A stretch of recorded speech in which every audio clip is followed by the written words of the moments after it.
Hi, I'm Hannah from Hannah's Hobby. I'm back this week to show you another quick tip.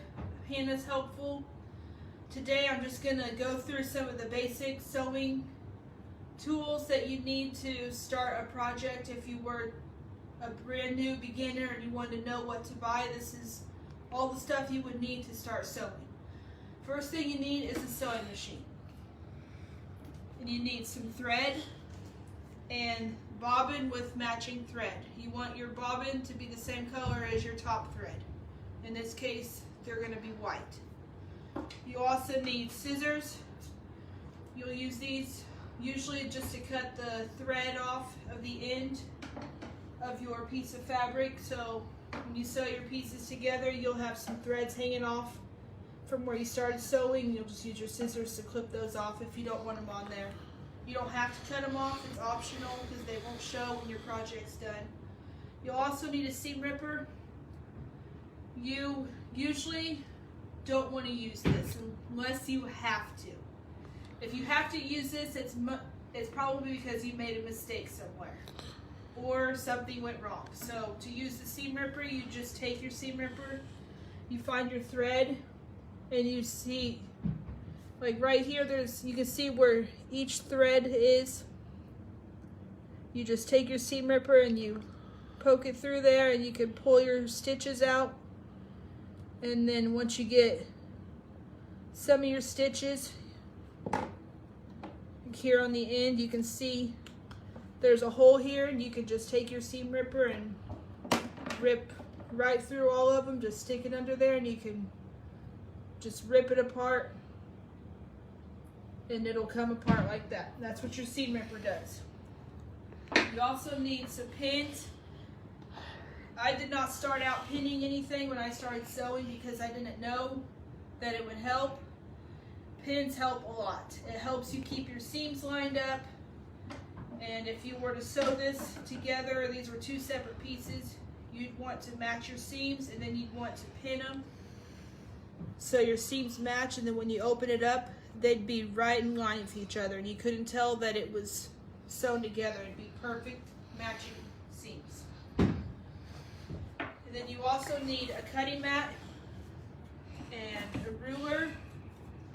And your cutting mat and rulers will come in all kinds of different sizes. This is a smaller ruler. I have them even smaller than this. And your mats can come in really big sizes. This is a 18 by 12 inch mat. The one I usually use is about 36 by 26 inches. And then you need a rotary cutter. And to use the mat and the rotary cutter, you just take your fabric. This hasn't been ironed, so you take your fabric, you lay it on here, line it up on your lines where you want to cut. So this measures at 6.5, and you take your ruler and say I want to cut it at 5 inches, so I'm going to put it on the 5-inch line, and I just cut it off. And then this piece measures 5 inches now. Or if you don't want to use the lines on your mat, you can use the lines on your ruler. You can line it up on the edge here. My ruler is 5 inches wide, and I know it's 5 inches, and I want it 5 inches, so I just cut it, and now I have a 5-inch square because I used my ruler. I didn't use the lines. And when you use your fabric, you want to iron an ironing board, and you want to either press your seams to one side, usually the dark side, or you can press them open.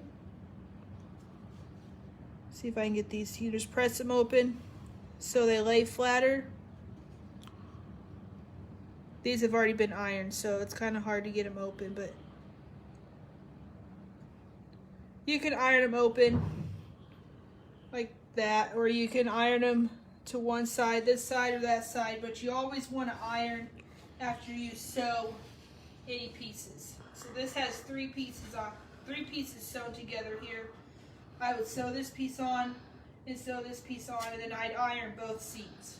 If you iron your seams will match up better, and your piece that you're working on will lay flatter. If you have any questions, let me know.